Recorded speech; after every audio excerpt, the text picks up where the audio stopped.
thanks everyone for making the time on this increasingly dark Wednesday afternoon. I suspect some of us will be plunged more and more into darkness as we go through the next hour. But I hope you will enjoy what we've got to talk about today.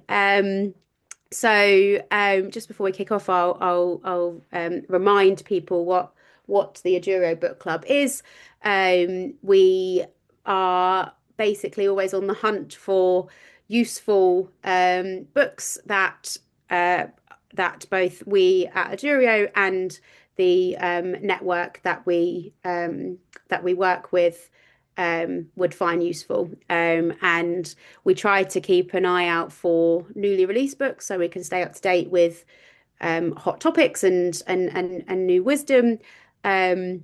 And about once a month, we sit down with an author and talk through the book, understand kind of the whys and the whats, and dig into it in a bit of detail. So I'm absolutely thrilled to be joined today by James Pope, who is the founder of Heads Up for Head Teachers. And has written a book which I'm going to show you. I'm going to show you my really exciting Kindle cover. Heads Up for Head Teachers, supporting purposeful school leadership. James, welcome. Thank you, Iona. It's an absolute pleasure to be here. We've had a long-standing partnership with Edurio and really appreciate the work that you do in the system. So it's a real pleasure to be here, chatting about the book and maybe taking questions from people in the room later on. So yeah, it's a real joy and a pleasure. So thank you for inviting me along. And thank you for coming. Yeah, and as James says, please write comments and questions in the chat, and we can pick them up as we go, or we can dig into them at the end. I've got lots of questions that I'm interested in the answer to already, so we can get started with me, and then weave in questions from the room as well. So yeah, James, let's start with a little bit of an intro about you. Tell us about you. Tell us about Heads Up for Head Teachers and how you came to be here today. Yeah, absolutely. James Pope, formerly a secondary head teacher and exec leader in a trust in the southwest of England. I was a exec head of a primary within that setup within that trust. Now, rather scarily, 7.5 years since I stopped doing that, and I'm always very open about talking about my experience of headship and the particular circumstances of my headship and the reasons why I left headship, around the impact of that on my mental health and well-being at that particular time in my life. And I've always been very open about talking about that. And I guess, the heads up for teachers, that's an important part of the kind of, the creation of and the setup of heads up for head teachers, which I won't give the whole sort of detailed history of that, but essentially, my school and a couple of other schools in the trust that I was leading in were the sort of main focus of a BBC Two program called School, which actually aired after I'd stopped being a head teacher. And one of the consequences of that is I started to get contacted by lots of heads who were sort of watching my story within the TV program and recognizing a bit about themselves in that. So I started to get contacted and essentially started completely accidentally doing what we still do today. We call it crisis coaching. So for head teachers who are really, really struggling with their mental health and well-being. And I was doing those in the evenings and at weekends with people and just trying to help them work through whatever the issues were that they were working through, which were nearly always human issues. They were always wasn't about them necessarily as a leader. It was the impact on them as a human being. And I guess that was the kind of the starter culture for Heads Up for Head Teachers. And a group of us came together in Liverpool back in, it must be early 2019, and said, look, there's clearly a gap in the system here for people to seek support outside of the sort of unions where people can get technical support, and that's brilliant. but the sort of emotional support of really helping school leaders who are in crisis scenarios seem to be absent. And it sort of grew from there, and it's evolved a lot. There was never any plan for Heads Up for Head Teachers, so it's kind of evolved, and we've kind of, I guess, responded to what the network wants and what the network needs, and then shape that into some of the things that we talk about in the book. But essentially now that's a network of some 10,000 individuals and organizations, and we've grown away from the reactive support of that crisis coaching to a space where we're much more focused on, can we get front-footed about this, which is what we talk about in the book. Can we be a bit more appreciative of the fact that it's an amazing job and a privilege to be a school leader, but it's also incredibly challenging. So therefore, can we be a bit more front-footed? And that we've replicated that in our work essentially. So we do a lot now of proactive support for school leaders in the creation of our peer support networks, and also individual coaching, and working with trusts and school organizations to help them really focus on their wellbeing strategy. And we've worked with about 5,500 school leaders in the English education system, and the impact of that is kind of outlined in the book. But it's resoundingly appreciated, and people are overwhelmingly positive about the role that kind of support plays in keeping them in a sort of thriving space in their role, and getting them out of that kind of surviving culture that many people experience as a head teacher, that kind of just about keeping my head above water. And we dearly wish it to be better than that. And so we do three things at Heads Up for Head Teachers, and we're really clear about it. We celebrate the work of schools and school leaders because we think there's an overtly negative narrative about schools and school leaders. And actually, today we've just launched our Department of Hope, Joy, and Wonder on social media, because we want to hear more of those really positive stories that people have got.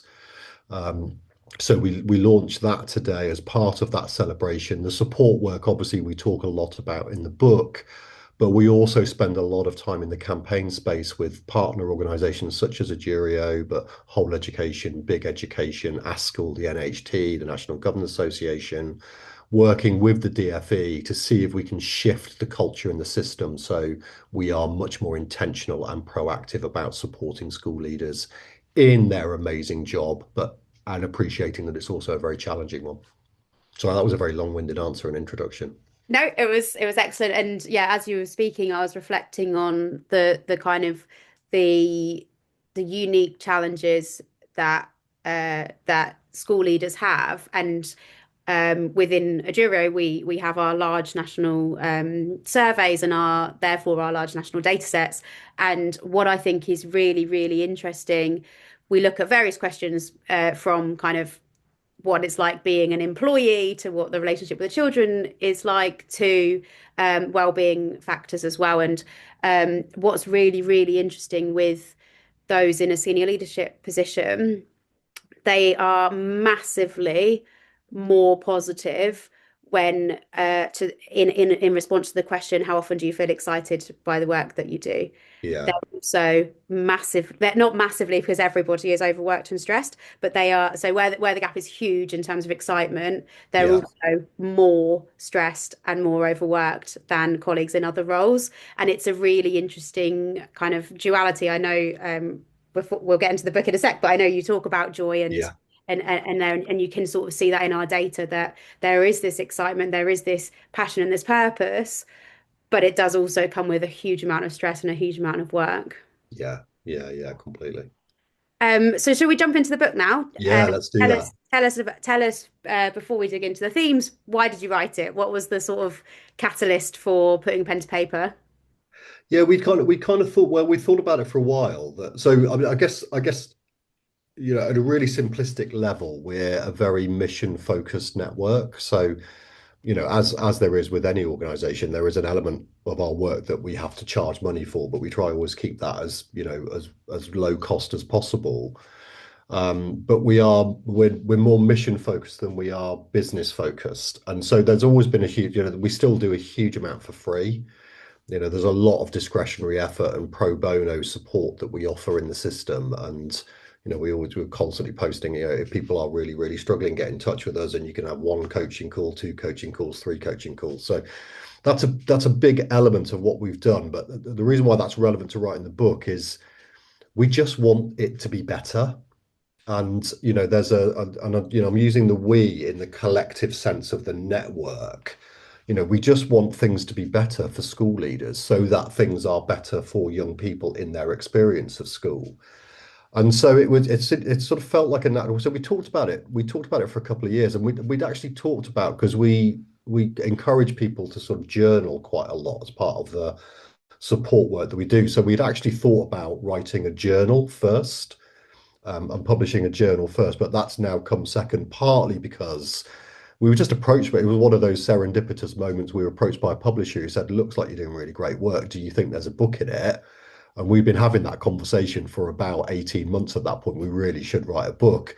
So that seemed to be, an opportune moment to actually commit. And so we just wrote it. And it was, as I was saying earlier on, it wasn't particularly difficult or challenging to write, because it's kind of it's an expanded version of what we're doing day in, day out. So, it just felt like a great way, which is why we've split it into the sort of three sections in terms of, section one, setting the context, section two is all about the actual support. We wanted it to be a really practical guide for school leaders. So if they didn't have the finances or the ability to engage with us or any of the other great organizations that are offering support in the system, at least they could buy the book and they could open it. They could ignore section one entirely if they wanted to. They could open it in section two, and it is literally stuffed full of really practical strategies that we know are impactful. So it just felt like a really obvious way of getting that work out there and helping us to fulfill our mission, essentially. Yeah, and I'm not sure what proportion of people on the call have already read the book or are here in anticipation of doing so. What I found as I was reading it, as you said, the two kind of sections, the part around the kind of context and the theory, I found it pitched at a really nice level. It had words that psychologists have come up with that I hadn't heard of before, and then a small summary that gave me enough information to say, I've understood enough of this that I can move on, or I've understood that I now want to go and deep dive into this. And Yeah, and what I found with that was, from a sort of intellectual level, that's really, really valuable. It wasn't overwhelming, it wasn't too detailed, too theoretical, but it also wasn't too glib and too sort of, there's loads of scientists that have said these things are important when we go to yeah, the next point. yeah, yeah. And then the second part is the really practical side of things. So let's dive into it. Do you want to give us an overview? What does the reader take away from the book? Yeah, I suppose. I mean, it fits in with that kind of celebrate support campaign. I suppose. I mean, though broadly, those are the three things we would hope that. I mean, section one, the setting the context stuff. I mean, I've kind of just been a bit dismissive about it, but it is quite important because we are looking for cultural change. The culture in the system at the moment is predicated on a sort of sink or swim model. So we invest massively in leaders through their leadership journey, and a proportion of those leaders make the brave decision to step into headship. And by the way, we're called heads up for head teachers, but we work with assistant heads, deputy heads, head teachers, exec leaders in trust, CEOs. So we work right across the leadership spectrum. But some of those brave souls step into headship, and outside of the leadership development training that we might get experientially in our role or through a national professional qualification such as the NPQH, other than that, it feels a bit sink or swim. It's kind of like, you get recruited and everybody claps their hands together. Yes, we've recruited a head teacher. That's absolutely amazing and brilliant. And we always describe it as then like you're sort of put on a boat, you're taken out into the middle of the Atlantic and you're kicked over the side. And it's kind of like, let's see how you get on. And so the context setting is about challenging that culture whilst appreciating that culture. And this is a sensitive thing to say, but we do talk about it in the book. That culture is also sustained by the system itself because of the complexities of being a compelling leader, which we talk about in the book. There is a need for people need their head teacher or their significant school leader to be compelling in their role. And so, we all put our sort of cloak of invincibility on and we put the smile on our face. And even though things are incredibly challenging, we smile and we've got this and everything's okay. So there is a self-sustaining element to that culture that exists in the system. So the first bit is about challenging that culture. Um, it's also then partly about we obviously work with a lot of school. I mean, 5,500 people that we work. We work with a lot of schools and a lot of trusts, and there is an element of well-being not being particularly well understood in the system. So, and this isn't, we avoid criticism. The reality is well-being for many school leaders, as you've described, Iona, that they may well do a survey using an organization such as yourselves. They get a well-being survey and it's something else that then lands on their desk that they've got to do something about, and that in itself is slightly ironic.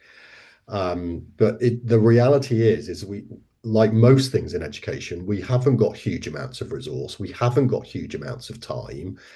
And well-being is another thing that's been added to the list of many things that school leaders are expected to be expert in. So when I say that well-being is not particularly well understood in the system, it's not a criticism. Why should it be? I think it's not understood like it's in society. There's Yeah, completely. yeah, it's Yeah. it's reflective of the wider kind of where we are in our understanding of these matters, I think. Yeah, totally. So there's an element of it which is about challenging the culture. There's an element about it being useful in just understanding what the drivers are for poor well-being in education, because we very simplistically tend to put it down to workload and time. And our experience is actually it's not those things. And we might talk about that a little bit later on.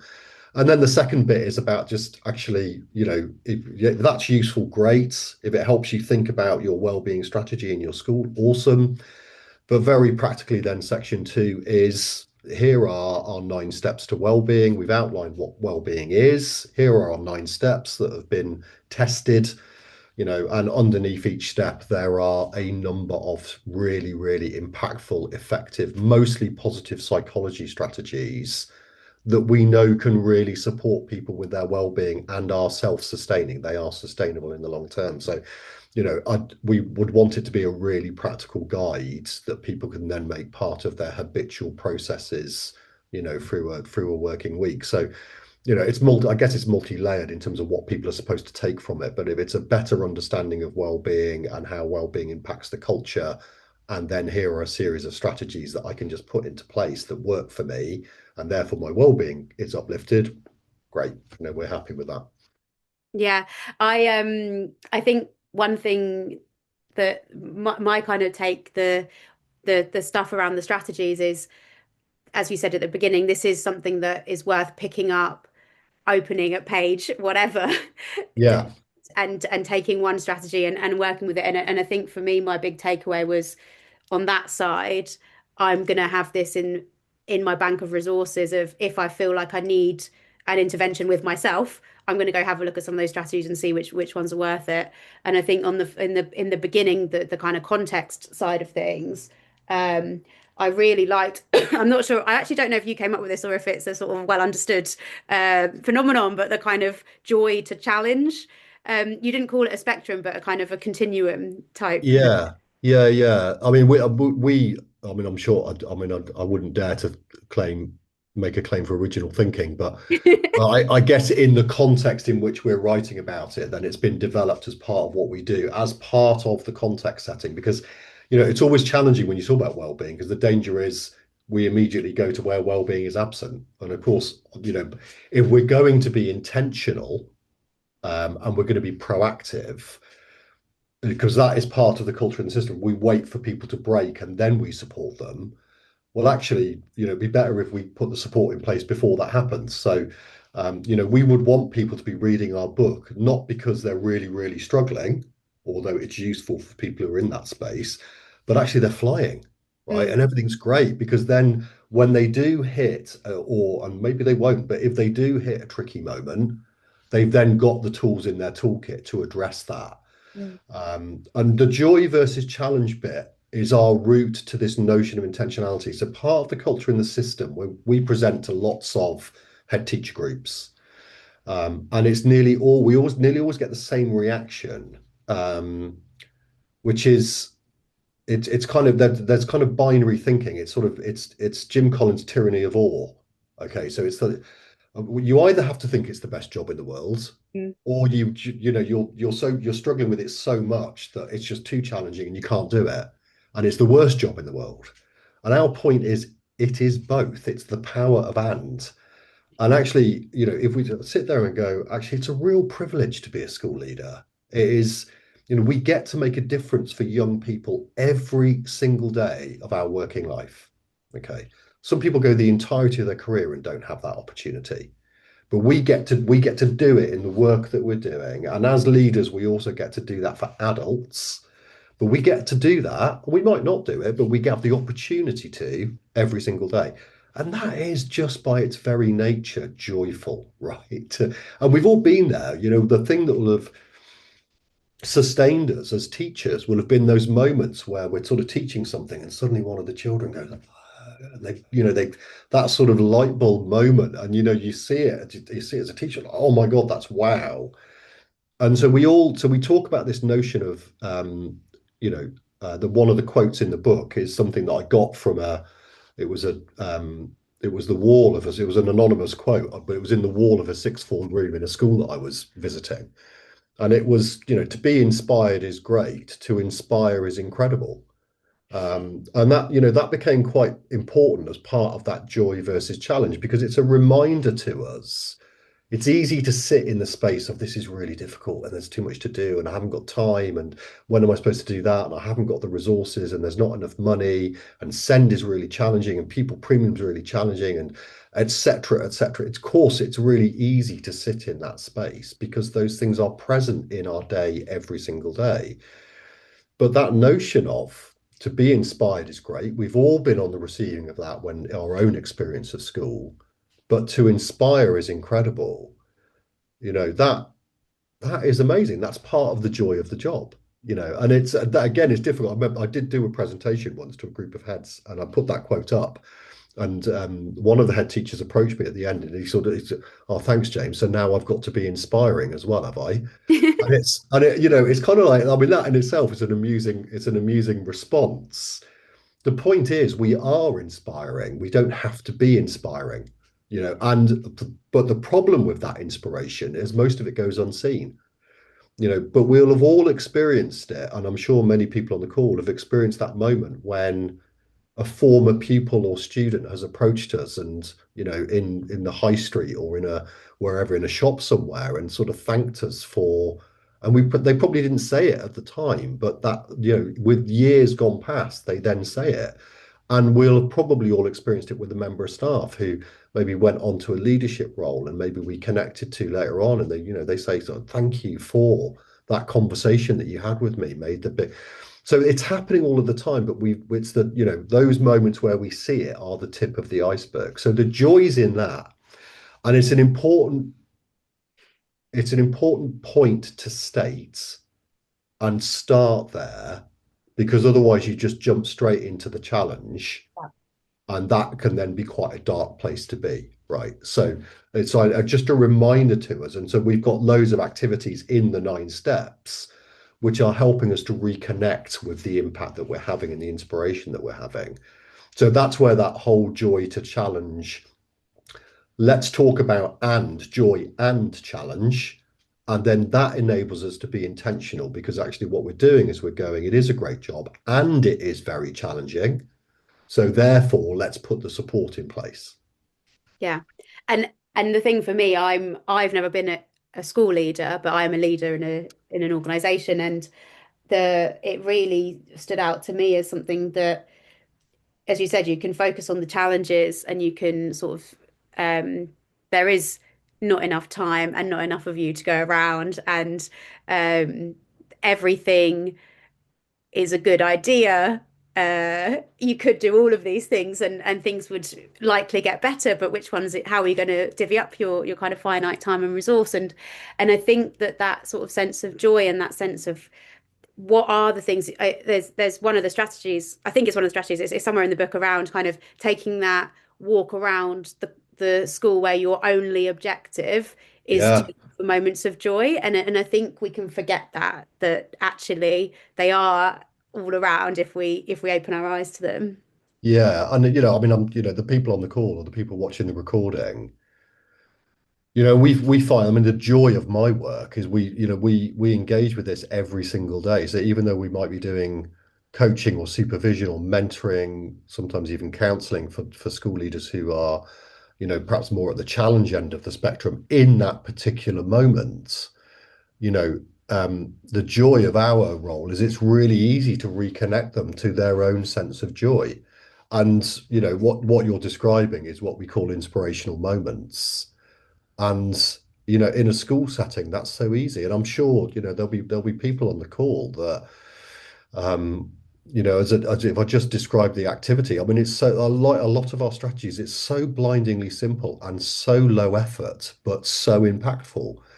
And inspirational moments, really simply, is get out of your office, go for a 5-minute walk around the school, and look for the things that put a smile on your face. Um, and we do that as a live activity when we're doing, conferences, keynote speeches, working in schools or trusts, and on in the virtual space. I mean, if people had their cameras on there, we could do that as a live activity. And what happens is when people talk about the things that put a smile on their face, they smile. So inspirational moments is, and you thought, oh, well, yeah, that's obvious, James. Of course they do. So, but the point about it is you get this immediate uplift.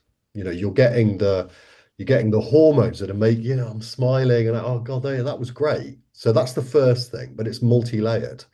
So the second thing that's happening is what the things that make you smile will inevitably be the things that have been important to you that you've worked on. So, if one of the things that you've had to work on your school has been the culture amongst the young people, and then you see a child opening a door for another child, that will make you smile. So it's also a reminder that you are having an impact in a world in which you're constantly being pushed towards what do I need to fix next. It's reminding you that you have already sorted a load of stuff out, which in itself is good for well-being. And then the third layer is that anything that puts a smile on our face that we see and recognize is almost certainly hardwire connected to our sense of purpose. And this is where it gets, really gets into the psychology of it, because the research, what we know from the research is people who've got a really strong connection to their sense of purpose will have a very high level of well-being.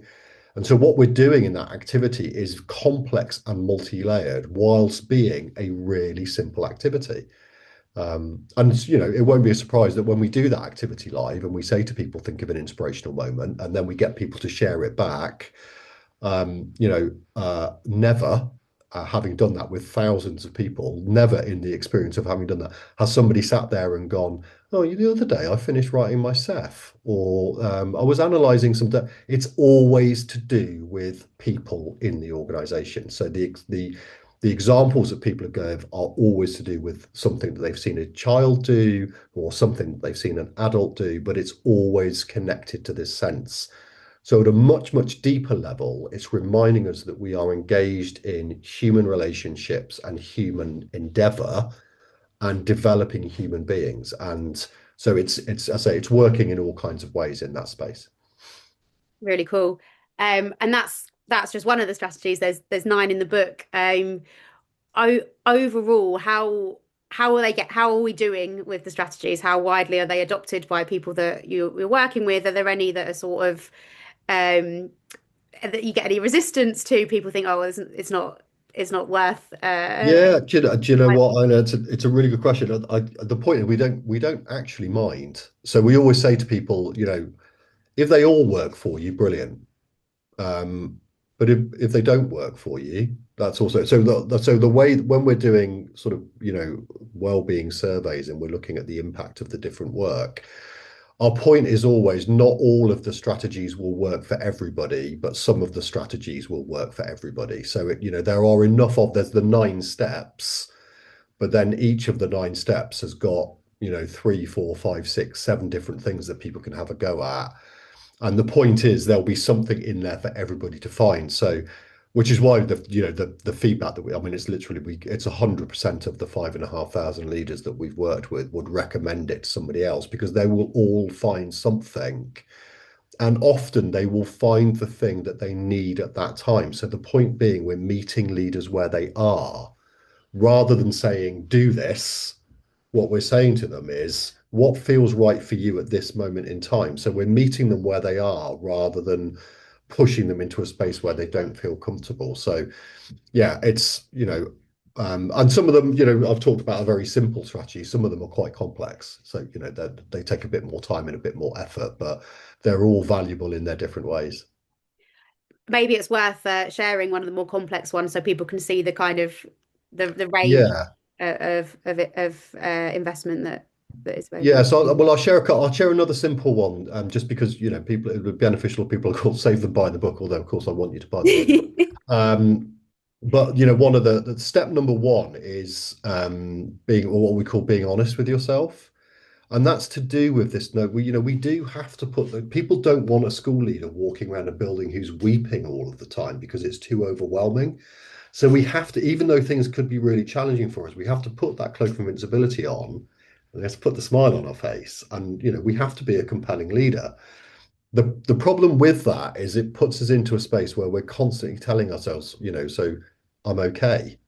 Um, and so the being honest with yourself, again, very, very simply, we just ask the question, how are you? Now we do that for a number of reasons. First of all, very few people ask a school leader how they are, because everybody sees the cloak of invincibility and just assumes that the school leader's okay. So, we do that intentionally because of that reason. Second of all, it is a tendency, it's a social norm, if you want, in certainly in British society, but I think beyond the UK and in other societies that the how are you question has become a sort of social nicety. We kind of say it to each other when we join calls like this. Oh, how are you? Oh, yeah, I'm okay. I'm fine. Um, and we don't we neither ask it with the notion that we're going to get an honest answer, and we neither answer it with the expectation that we have to give an honest answer. And that is particularly true for school leaders in school settings. So we ask the how are you question, and what we give are what we call a set of deflective responses. So we could be really struggling, but we go, I'm okay, I'm fine, I'm all right, I'm good. We smile. Oh yeah, I'm fine, great, and we move on. Um, and so the being honest with yourself is that the trouble is if that's the social nicety we not only are we doing that to other people, but we're probably also doing it to ourselves. So when we're really struggling, yeah, but I'm okay, I'm okay, I'm okay. And so it's about going, okay, how are you? So it's asking the question with intentionality. And again, that sounds really simple, but there is some deep psychology behind it. So what we do is we ask the how are you question in our sessions, and we insist on a one-word answer, but it can't be okay, fine, good, or all right. It's really difficult. People struggle. You see people sort of the first time they do it, they're sort of like, because you have to really think about how you are in a way that we don't normally do. So that's the first bit of it. The second bit of it is we then get people to unpack what they mean. So once they've picked their word, okay, so what does that word mean for you? And then they unpack it. Now, that's important. If you just ask people how they are and you insist they give you an honest answer and you don't frame it in that way, they'll just blurb it out. And what you'll get is a mess of everything. If they've had to think about a specific word for how they are in that moment, and then you ask them to unpick it, you're much more likely to get to the truth of how they're actually feeling in that moment. Um, and that is about being honest with yourself. That then becomes part of your habitual strategy. So part of the culture in the system, and this again is to do with the psychology of this, is we have a tendency to hold on to emotions and feelings that we might express as being negative for longer than we do happy ones or positive ones. Okay. So, of course, if a few difficult things have happened to us in our working week, they tend to sit with us. We remember them. Um, Whereas the good things that happens that put a smile on our face, they're fleeting. And the example I always give of that is, an email, an angry email from a parent will sit with a leader for days until they've resolved whatever the issue that has been identified has been. Positive email from a parent, we read it and we smile and it makes us feel good in the moment, then we delete it. So we tend to hold on to the negative more than we do the positive. So if you then make the how are you or the how am I question, if it's a self-reflection, if you make it part of your working day, what happens over a week is you get a data set which is much more accurate for how you are. So rather than just sitting with the negative emotions or the emotions that we might describe as being negative, you start to spot the times when you're feeling really positive, and suddenly it becomes more balanced. So we get to the end of the week and go, actually, I was feeling positive 7 times out of my data points, and I was feeling more negative 8 times. So actually, it's much more balanced than I thought it was going to be. So that again is a simple strategy. More complex one, we do a network analysis.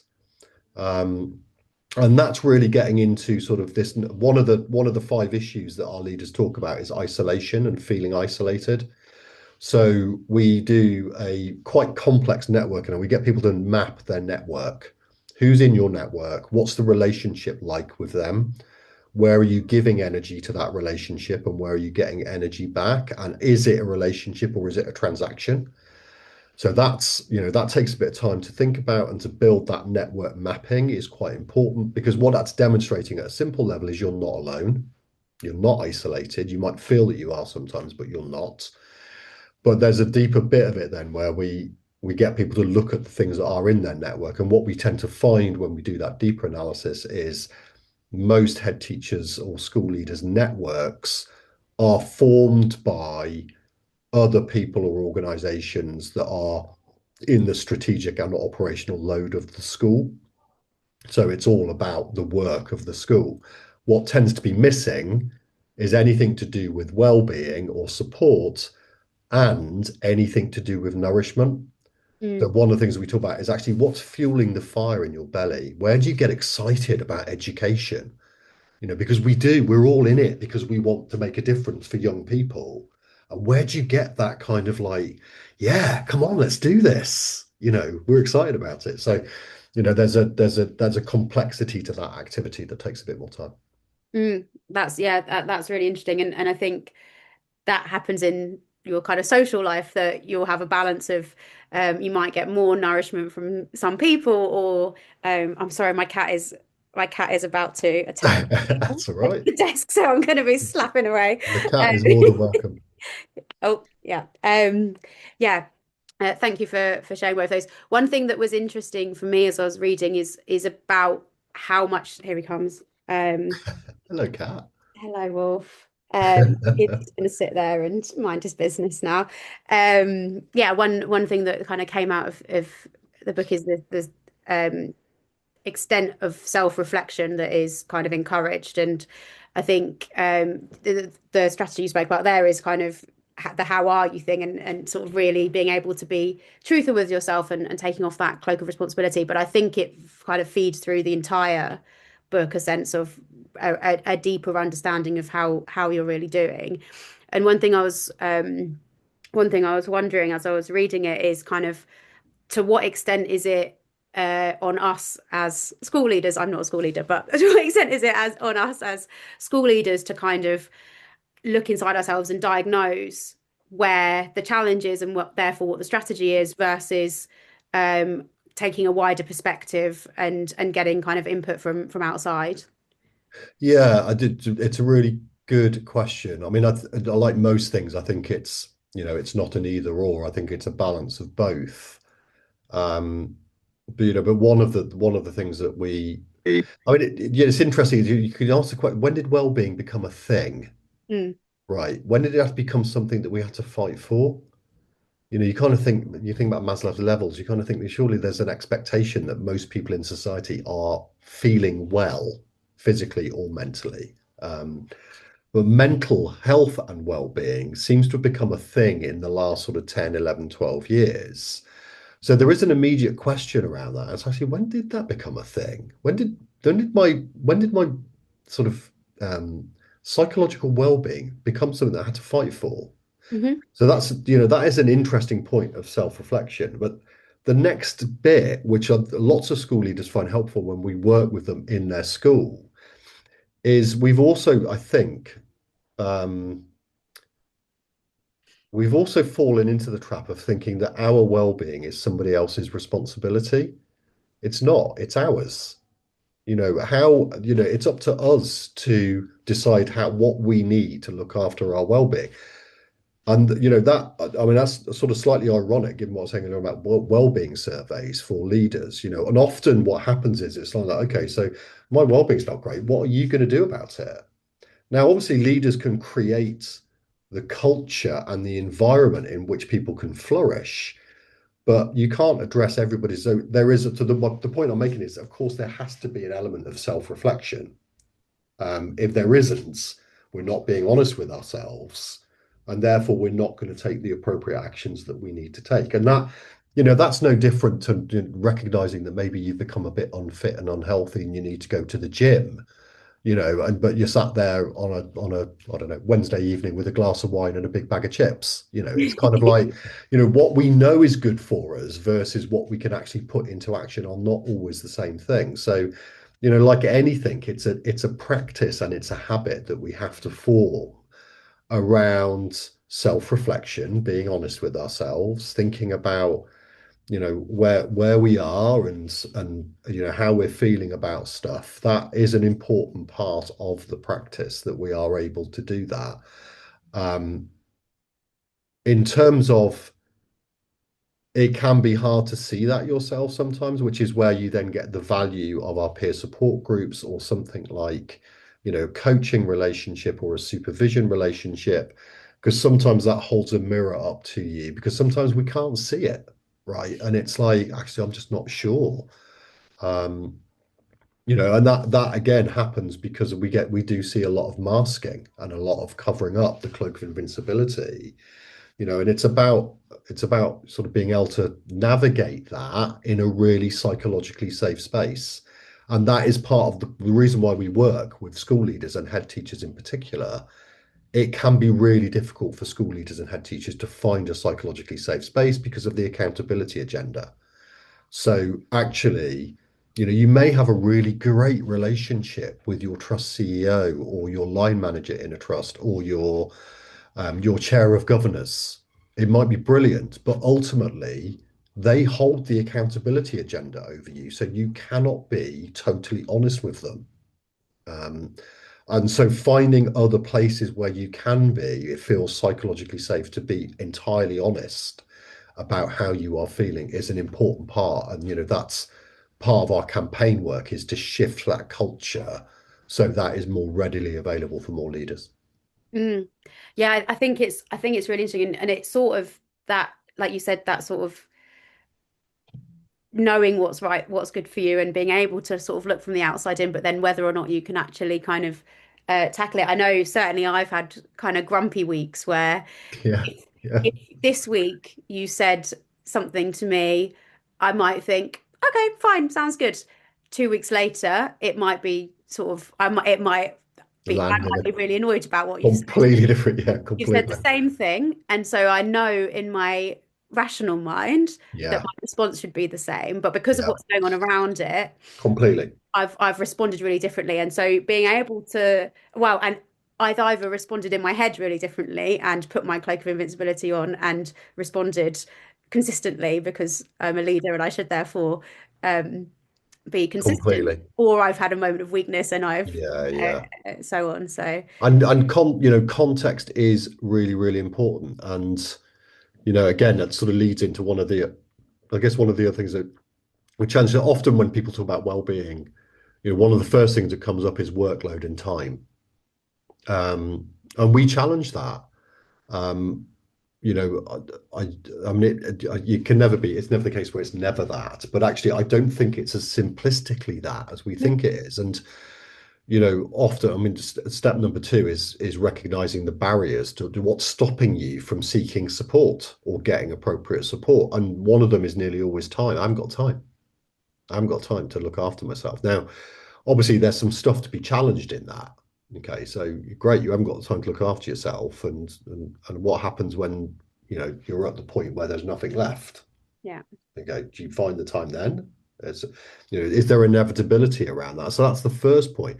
The second point is actually we don't think it is time that's the problem for school leaders. We don't think it is workload, which is the key contributor to well-being, or is the key thing to stopping people from feeling well.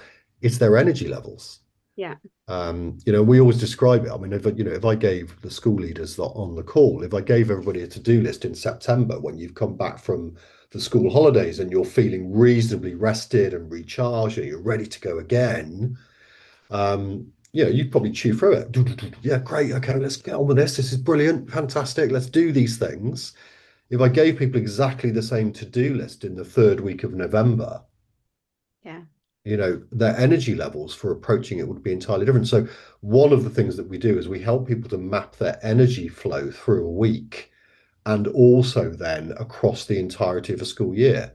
So, it's and there's an interesting point about our ability to kid ourselves. We always think that every school year will be different from the one that's just gone. The reality is part of what we talk about is acceptance. You accept the world as it is rather than wishing that it was something else. So, if you're that third week of November when all of the data tells us that, you know, I think for secondary schools, that's when behaviour's worse.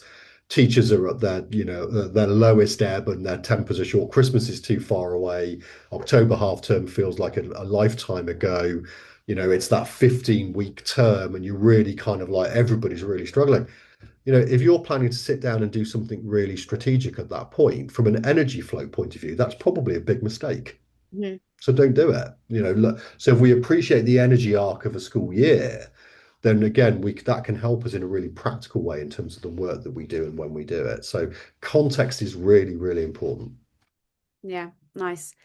Um, cool. We're 10 minutes from the end, so let's start looking to what's next. I know Yeah. the final section of the book is all about what's next. What do you think someone who has either read the book or now attended this and is quite well versed in in some of the ideas, what do we do now? What's the kind of first step that we take after reading the book? Well, I think one of the things that we would hope for people, especially school leaders, particularly who've read the book, is part of the what next is to perhaps engage differently with the well-being agenda. And by the way, I haven't said this, and this is relevant, but it's not in the book actually, because we're just doing a bit of work on our theory of change, and partly what we've come to realize, and this comes through in our data sets, is that yes, this is about well-being. We want people to be thriving and flourishing. But from the point of view of the system, this is actually about leadership capacity. So we know that if people are flourishing, then the capacity is going to be higher. So, there is a point about challenging the culture. School leaders will often absent themselves from the well-being space. It's not for them. Um, there's a well-being strategy. It's about looking after, we're servant leaders. It's about looking after everybody else. We'll put ourselves last. So I would hope that part of the next steps is people read the book and realize actually I need to put my own oxygen mask on first. It's as important that I put myself first. That's not selfish. That is about sustainability. That is about keeping me in this role for as long as possible and keeping me thriving and flourishing in the role. So at an individual level, I would hope that that individually is what is next. At a collective organizational level, whether that's a school or a trust, I would hope that the what next is a greater understanding of what is really powerful and impactful well-being work so that schools' well-being strategies and trust well-being strategies are easier to write. So, we talk about reconnecting with purpose is a golden thread that goes right through our work, and we talk about the importance of purpose in section one. But we describe that as the well-being cake. Um, And what we see in the system are a lot of well-being strategies that are really well intended, but at best are cake decoration. Well, if you try to decorate a cake that's not there, you end up with a mess. And there are a lot of the sort of well-intended but more simplistic well-being strategies that schools tend to put in place on behalf of their staff fall into that category. And as I say, it's not a criticism, it's really well intended, but it often comes from not understanding that the core difficult bit about understanding well-being is this notion of connecting people to purpose. Do I feel purposeful in my role? Because if I do, my well-being will be high. And then nice well-being strategies, like things like cakes in the staff room on a Friday, or a book club, or a staff choir, all of those things then are decorations which are really well received. If you haven't got the cake, and this is where you see kickback from staff, if you haven't got the cake, then well-being work can feel really inauthentic to staff. And actually, it has the opposite effect of the one that you want. So that I hope would be at an organizational level a next step. At a system level, we, continue to dedicate huge amounts of time with partners, lobbying the DFE so that we can be much more intentional about the systems of support that are in place for school leaders, not at the point at which they become ahead and they're in the middle of the Atlantic Ocean, but before that, so that the tools are in the tool bag. So, we work individually, organizationally, and then at a system level as well. So those are the things that we would hope to see happen as a consequence of the book and the work that we do. Amazing. And going back to the individual level, um, anyone reading the book or listening to this discussion currently at a crisis point, what is the next step for those? Reach out. There are, I mean, there are, there are other organizations which do great work in this space. Headrest is one of them. There's education support. There's ourselves, all of whom offer a form of, um, contact us and somebody will get in touch with you. We'll arrange a call with you. So, if you are in that crisis state, that was the starting point for us 6.5 years ago. I would not want any single school leader to be struggling alone. And there are ourselves and there are a lot of other organizations and other individuals actually who will give of their time. So if you are in that crisis state, reach out to whoever feels comfortable. If it's a trusted colleague, or indeed you want it to be a complete stranger, you want it to be somebody like, Heads Up for Head Teachers or Headrest or Education Support. The key thing is reach out. Lovely. Um, before there's still 5 minutes and I'll ask the room if they've got any questions. But before I do, is there anything you haven't said today that you think we should hear? Probably loads, actually. By the Uh, book. yeah, by the book, that would be great. I mean, what I guess we would hope. I mean, in the way that you described Iona earlier on, I think Um, we'd hope it would be something that people don't just pick up and read and then put down and don't ever go anywhere near again. We wrote section 2 deliberately so that it was a very practical guide that could be, we want people to have sort of well-thumbed versions of it because, they're at a particular point and they pick the book up and they keep going back to it. So, we do want it to be a sort of really practical um, sort of positive influence guide for people who are in leadership roles as something that they just keep coming back to. So, it's and I hope people would go and read it. I think it feels as if it's selling really well. We don't know how many copies we've sold yet because we can't get that number from the publishers, but it seems to have been really well received. We've had loads of positive feedback on social media about those people who have read it and engaged with it. And not, and again, not just in the UK. We have lots and lots of people internationally who engage with the Heads Up Network, and we do have lots of conversations with other jurisdictions such as India and Australia and countries in the Middle East around taking our practice and just lifting it wholesale and putting it in place at a system level. I mean, interestingly, the 5 issues, actually, which is one thing I haven't said, but we are addressing these 5 issues, which are we get from surveying our network: isolation, imposter syndrome, competition, high stakes accountability, and impact on personal professional relationships. We thought they'd be different in other jurisdictions, but they're not. They're exactly the same when we test them. Basically, we do polling on it, and it basically, yeah, yeah, yeah, yeah, yeah. So, and I think the reason why I raise that point is because they're just human being issues. Yeah. In fact, we could just as easily be heads up for surgeons, or heads up for GPs, or heads up for nurses. It's like anybody who's in a high pressure, high stress environment. In fact, we were approached by a group of surgeons to set up heads up for surgeons because they'd seen what we'd done for head teachers. So I guess the point being that this is just about helping human beings to be better versions of themselves. And yeah, and as I said, I'm not a school leader. I'm also not a surgeon. I think we can make a reasonably strong argument that my job is less stressful than that of a head teacher. But I still have things that are stressful as a leader, and it was really valuable for me as well. So yeah, I think it does sort of Yeah, beyond completely. beyond education. Um, Yeah. we've got just 2 minutes left. Is there anyone on the line that wants to unmute themselves and share a reflection or ask a question? Yeah, actually, Iona. First of all, Hello. James, absolutely brilliant. Thank you. Thank My you, name's Chris. yeah. I was a head teacher. I did the job for 10 years, and this last year, as part of my longer term step towards retirement, we did a succession for my role.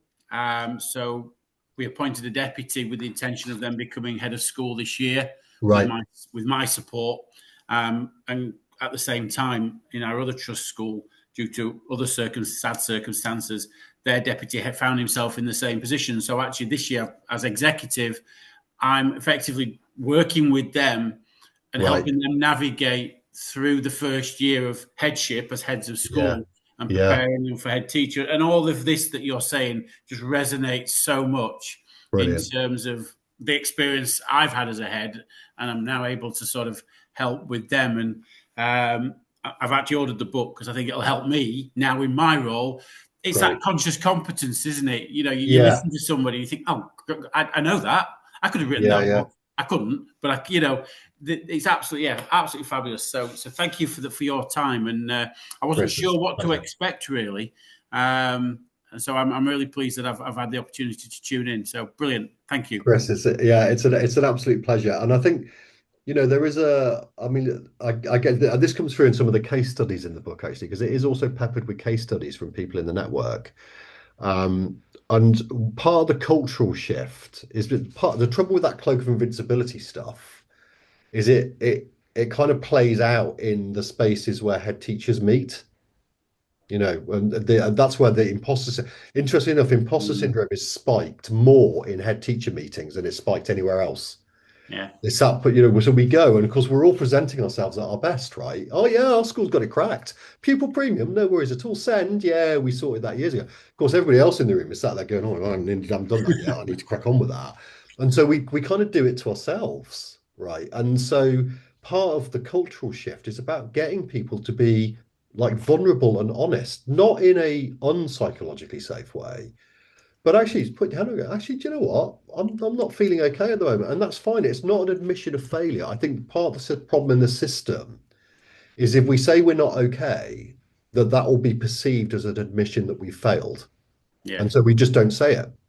It's interesting. There's some recent stuff come out, hasn't there, from various organisations talking about retention and recruitment, and it looks at leadership particularly and the retention and recruitment of head teachers. Yeah, And one of the things that seems to be a theme that seems to be emerging is very much around, and they refer to it as supervision, but it could be coaching and mentoring. It's just a different guise. But people who are, we have supervision for our child protection team members, our DSLs, because of the nature of the work and the trauma that work creates. But as a head teacher, particularly, the experiences that you have throughout the day, the week, and you talk. I mean, it's like I always used to explain to staff. It's like a roller coaster. One minute completely. you're Yeah, here, yeah, one minute yeah. you're there, and actually the trick is enjoy the highs. Don't Yeah, worry too much about the lows, and just realize, just try and navigate on a flat plane as much as you can. Because totally. um, and I think sometimes we don't have, other than our partners at home who are long suffering in listening to our woes and our joys and experiencing those mood shifts, we don't have anybody to offload that to. And Completely. actually, this idea of supervision, however that looks, and I think that's sort of the capacity I've sort of taken on a little bit this year, not just with the heads, but with some new to leadership, some assistant heads that are new to leadership, giving them that space that's not line management, that's not Yeah, accountable, for yeah, them to yeah, come in and just say, this is what I'm doing, this is what's bothering me, this is what's going well, not sure about this, and helping them yeah, completely. verbalize what's Yeah, basically possibly causing them a big headache. yeah, yeah, yeah. And yeah, I totally agree, Chris. And you know, it's not. I say there's nothing. I don't think there's anything particularly complex in what's in the book, but it's the way it's stitched together. I think you know, and Yeah, that I look comes forward to that reading comes it. from the work that we've done. So yeah, it's great that you've enjoyed the session. Thank you. Thank you for joining. I think we got a question from Katie. I don't know whether she's put it in the chat, whether she's prepared to unmute herself. I don't know, but either way, I'm happy to respond to it, Katie, if that's useful. Yes, thank you very much. It was really, really interesting hearing from you today. I did buy the book before Christmas and it has given me a lot of thought. But from my perspective, I'm coming at this as a chair of governors and thinking Yeah, about how we can support not just our head teacher, but the SLT as well, but yeah. specifically our head teacher in a single academy trust where there isn't that natural opportunity for support and guidance and things like that. Yeah, it's great. It's a great question, Katie. So we've actually done with the National Governors Association on one of our partners. So we've done quite a bit of partnership work on with them. In fact, I think we're doing a book club for them in possibly February. I can't remember when it is. Um, so a couple of points which are based on that work that we've done with the NGA. So the first thing is um, governors, as you put, are you are responsible for the well-being of your leaders and your leadership team and the culture of schools. Absolutely. I think often the trap that governors fall into is that they then have to be the ones who are doing the looking after. There is a difference between those two things. So, you know, we Mm. absolutely, it's not on governors to be the source of support for a school leader. There is a supportive role that governors can play, but in the well-being space, it's not the governor's job. It's about creating the conditions. The second thing is, which we did do a paper on, which is available on the National Governors Association website.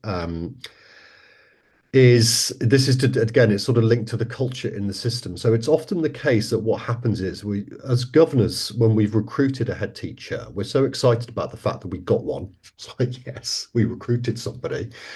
Um, and it's understanding this point. What tends to happen is we tend to say to our significant leader, what support would you like?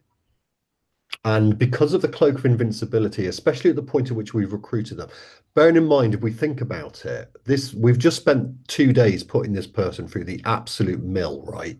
To test whether we think they are the person who can lead our school. At the end of that process, to then ask them what support they want, they've just basically spent the whole of 2 or 3 days proving that they are a compelling leader who can lead your school. So if we ask the question, what support do you need? The likelihood is they're going to go, I don't need any.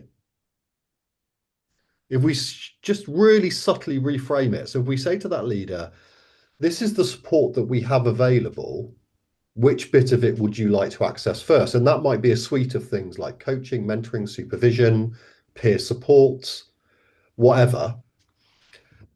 What we've done is we've reframed the question. And what we're indicating is we have an expectation as governors that you will access support. It's just a case of you deciding which bit of support you want to access. Mhm. And it's such a subtle reframe, but it is an incredibly powerful one. So rather than saying, what support do you need? To which we're almost certainly going to get the answer, oh, I don't need any, I'm fine. what we do is we go, this is the support that we have available for you. Which bit would you like to access first? We've changed the culture of that conversation entirely. Does that make sense, Katie? Yes, it does. Thank you very much. Appreciate it. You're welcome. Wonderful. I believe that's the last question, and we've also run over by a few minutes, which is, I think, remarkable that we've gone past 5 o'clock and everybody that was here during the session has stayed on the line. I think that's Thank testament you, to how everyone. interesting you've been. But yeah, I think we can wrap up now. James, thanks ever so much It's a for your pleasure. It's time been and a for the joy. book. As I said, I've really enjoyed reading it. I've taken stuff from it for myself, and I believe that yeah, any heads reading it will find it really, really valuable. So thank you, Awesome stuff. and thanks I'm, everyone for joining. I'm going to say goodbye to everybody. I'm particularly going to say goodbye to Helena. It's good to see you on the call, Helena. Good to see you. Great stuff, everyone. Bye. Bye bye.